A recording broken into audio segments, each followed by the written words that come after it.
ये बात है साल 1999 की, जब हिमालय की बर्फीली ऊंची चोटियों पर दोस्ती के वादों को तोड़ा गया और धोखे के जवाब में भारत के वीरों ने अपने साहस से एक ऐसी कहानी लिखी जो हमेशा याद रखी जाएगी।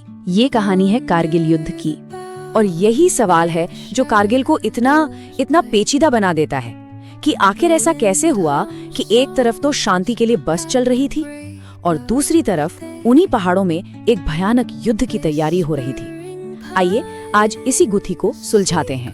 तो आज हम अपनी पड़ताल शुरू करेंगे उस भ्रामक शांति के दौर से, फिर समझेंगे कि पाकिस्तान की खतरनाक रणनीति आखिर थी क्या। देखेंगे कि भारत ने सैन्य और कूटनीतिक दोनों मोर्चों पर कैसे जवाब दिया। उन वीर गाथाओं को जानेंगे जिन्होंने युद्ध का रुख ही बदल दिया, और आखिर में इस जीत की कीमत और इसकी विरासत पर नजर डालेंगे। तो चलिए कहानी के पहले हिस्से में चलते हैं। ये वो दौर था जब उम्मीदों और साजिशों के बीच एक बहुत ही महीन सी रेखा थी। मतलब एक तरफ दोस्ती का हाथ बढ़ाया जा रहा था तो दूसरी तरफ पीठ में खंजर छुपाया जा रहा था।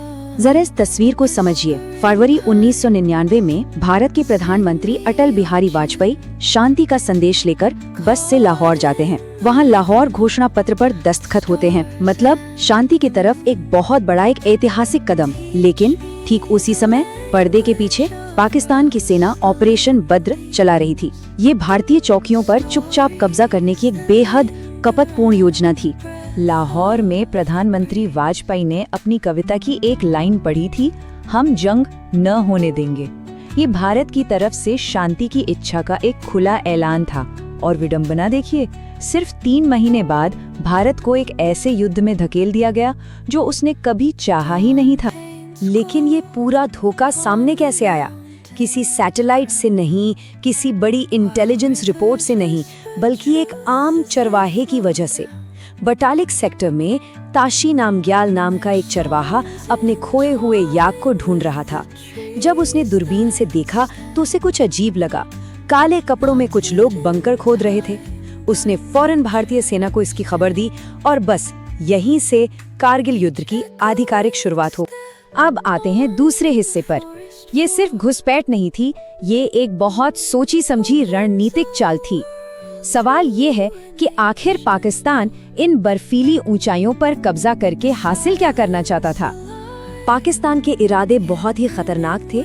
उनका पहला मकसद था 130 से भी ज्यादा भारतीय चौकियों पर कब्जा करना। क्यों? क्योंकि इन चोटियों से वो सीधे नेशनल हाईवे 1 पर निशाना साध सकते थे। ये हाईवे श्रीनगर को लेह से जोड़ने वाली लाइफलाइन है। अगर ये कट जाती तो कश्मीर लद्दाख से पूरी तरह अलग हो जाता और सियाचिन में तैनात भारतीय सेना की सप्लाई लाइन ठप पड़ जाती। और हाँ, ये 1972 के शिमला समझौते का भी सीधा सीधा उल्लंघन था। इस बड़े संकट के जवाब में भारत ने जो किया वो सैन्य इतिहास और कूटनीति दोनों में एक मिसाल बन गया। भारत में एक साथ 2 मोर्चों पर लड़ाई लड़ी, एक पहाड़ों पर गोलियों से और दूसरी दुनिया भर के देशों में कूटनीति से। जमीन पर भारतीय सेना ने शुरू किया ऑपरेशन विजय, जिसका एक ही मकसद था, घुसपैठियों को खदेड़ना। और उन्हें हवाई आसमान से कवर देने के लिए भारतीय वायुसेना ने लॉन्च किया ऑपरेशन सफेद सागर। इतनी ऊंचाई पर हवाई ताकत का इस्तेमाल पहली बार हो रहा था। लेकिन यहाँ प्रधानमंत्री वाजपेयी ने एक ऐसा फैसला लिया जिसे आज भी एक डिप्लोमैटिक मास्टर स्ट्रोक माना जाता है।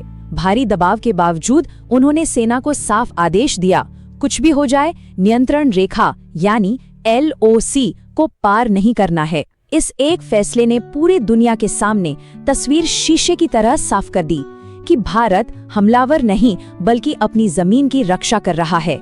ये एक रक्षात्मक युद्ध था। और इस संयम का असर देखिए, भारत के इस रुख ने उसे एक बहुत बड़ी कूटनीतिक जीत दिलाई। G8 देश हो, अमेरिका हो या यूरोपीय संघ, सब भारत के समर्थन में आ गए। अमेरिकी राष्ट्रपति बिल क्लिंटन ने पाकिस्तान पर इतना दबाव बनाया कि उन्हें अपनी सेना वापस बुलाने के लिए कहना पड़ा। मतलब पूरी दुनिया में पाकिस्तान बिल्कुल अकेला पड़ गया था।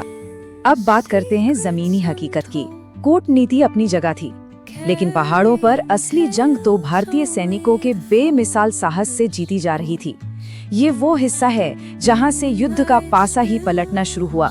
ये वो कहानियां हैं जिन्हें सुनकर आज भी रोंगटे खड़े हो जाते हैं। तोलोलिंग की चोटी पर कब्जा करना इस युद्ध का सबसे बड़ा टर्निंग पॉइंट माना जाता है।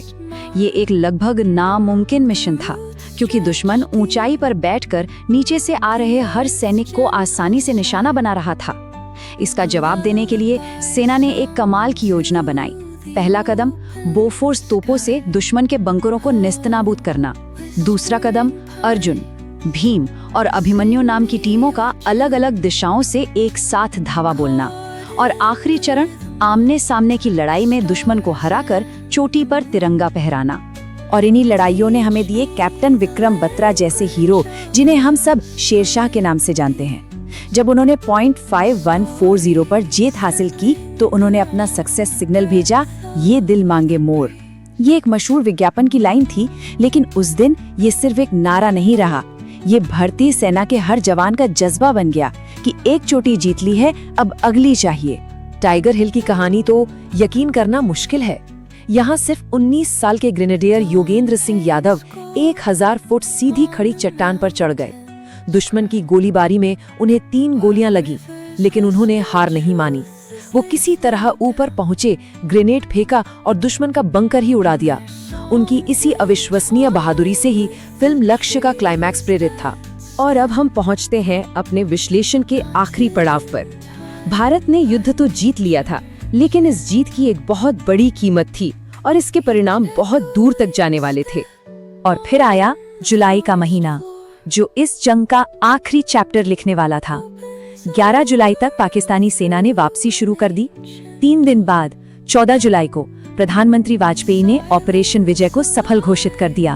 और आखिरकार 26 जुलाई को युद्ध आधिकारिक तौर पर तब खत्म हुआ जब भारतीय सेना ने ऐलान किया कि हमारी जमीन से आखिरी घुसपैठिए को भी बाहर निकाल दिया गया है।